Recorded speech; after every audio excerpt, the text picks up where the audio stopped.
Pembentukan Kabinet dan Badan-Badan Negara. Pembentukan Badan Negara. Pada malam hari tanggal 19 Agustus 1945 di Jalan Gambir Selatan atau sekarang Merdeka Selatan, nomor 10, Presiden Soekarno, Wakil Presiden Hatta, Mr. Sartono, Suwirjo, Otto Iskandar-Dinata, Soekarjo Wirjo Pranoto, Reta Buntaran, Mr. G. Pringgodikdo, Sutarjo Kartohadikusumo, dan Dr. Tajuluddin berkumpul untuk membahas siapa saja yang akan diangkat sebagai anggota Komite Nasional Indonesia Pusat atau KNIP.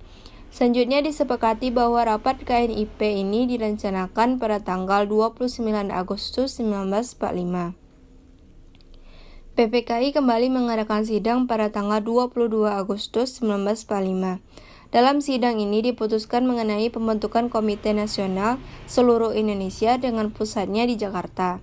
Komite Nasional dibentuk sebagai penjelmaan tujuan dan cita-cita bangsa Indonesia untuk menyelenggarakan kemerdekaan Indonesia yang berdasarkan kedaulatan rakyat.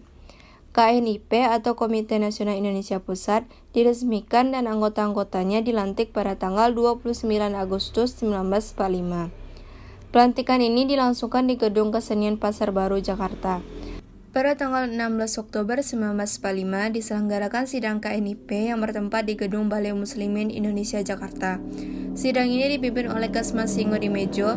Dalam sidang ini juga diusulkan kepada Presiden agar KNIP diberi hak legislatif selama DPR dan MPR belum terbentuk. Hal ini dirasakan penting karena dalam rangka menegakkan kewibawaan kehidupan kenegaraan. Syahrir dan Amir Syarafuddin mengusulkan adanya BPKNIP atau Badan Pekerja KNIP. Untuk menghadapi suasana genting, BPKNIP akan mengerjakan tugas-tugas operasional dari KNIP. Berdasarkan usul-usul dalam sidang tersebut, maka Wakil Presiden selaku Wakil Pemerintah mengeluarkan maklumat yang lazim disebut Maklumat Wakil Presiden nomor X.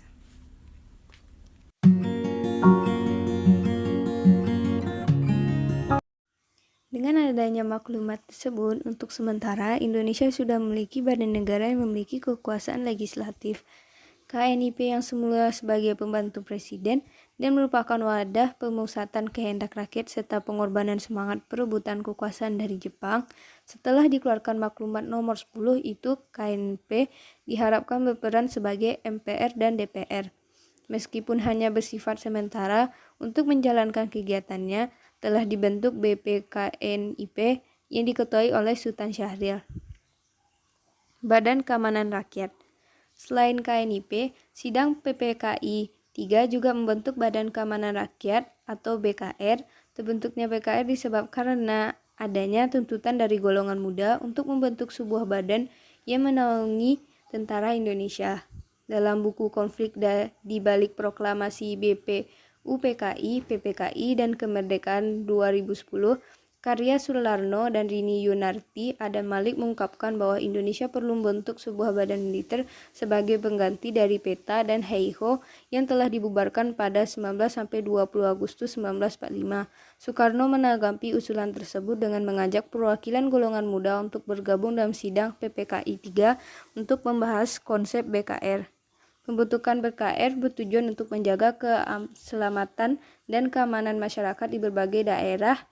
Anggota BKR terdiri dari para pemuda Indonesia yang telah mendapat pendidikan militer seperti HEIHO, PETA, KNIL, dan lain-lain. Pada perkembangannya, BKR berubah menjadi Tentara Keamanan Rakyat.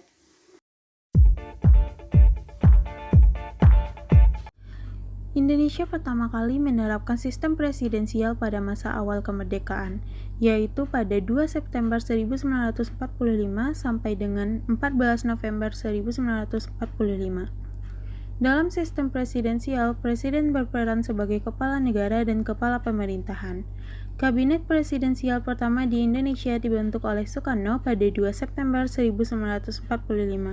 Kabinet ini bertanggung jawab secara langsung kepada Presiden Soekarno. Menteri pada Kabinet RI yang pertama, 1. Menteri Luar Negeri yaitu Mr. Ahmad Subarjo, yang kedua Menteri Dalam Negeri yaitu R.A. Wiranto-Kusuma, lalu Wakil Menteri Dalam Negeri yaitu Mr. Harmani, yang ketiga ada Menteri Keamanan Rakyat yaitu Suprijadi, Lalu keempat, Menteri Kehakiman yaitu Profesor Dr. Supomo. Yang kelima, Menteri Penerangan Amir Syafruddin. Lalu keenam, Wakil Menteri Penerangan yaitu Ali Sastromi Jojo. Menteri Keuangan yaitu Dr. Samsi. Menteri Kemakmuran yaitu Insinyur Surahman. Lalu kesembilan, Menteri Perhubungan Abi Kusno Cokro Sojoso. Menteri Pekerjaan Umum Abi Kusuno. Menteri Pengajaran Ki Hajar Dewantara. Menteri Kesehatan Dr. Bontaran Martot Mojo. Menteri Negara Mr. Amir. Menteri Negara yang kedua yaitu Kiai Haji Wahid Hasjim. Menteri Negara yaitu Mr. Sartono. Menteri Negara yang kelima yaitu Mr. A.A. Maramis. Lalu Menteri Negara yang terakhir Otto Iskandar Dinata. Lalu ada juga Menteri Sekretaris Negara yaitu Abdul Ghaffar Pringodipjo. Sistem pemerintahan presidensial memiliki kondisi politik yang belum stabil, sehingga membuat para pendiri bangsa masih memikirkan dan merumuskan sistem pemerintahan yang tepat bagi Indonesia. Dalam buku Revolusi Pemuda, Pendudukan Jepang dan Perlawanan di Jawa 1944 sampai dengan 1946, karya Benedict Anderson, Kabinet Presidensial pertama Republik Indonesia memperoleh penolakan dan dianggap sebagai kabinet buatan Jepang. Hal tersebut dikarenakan susunan Kabinet Republik Indonesia yang terdiri dari tokoh-tokoh yang pernah menduduki jabatan penting pada masa pemerintahan Jepang. Sultan Syahrir kemudian mengajukan maklumat Komite Nasional Indonesia Pusat nomor 5 tanggal 11 November 1945.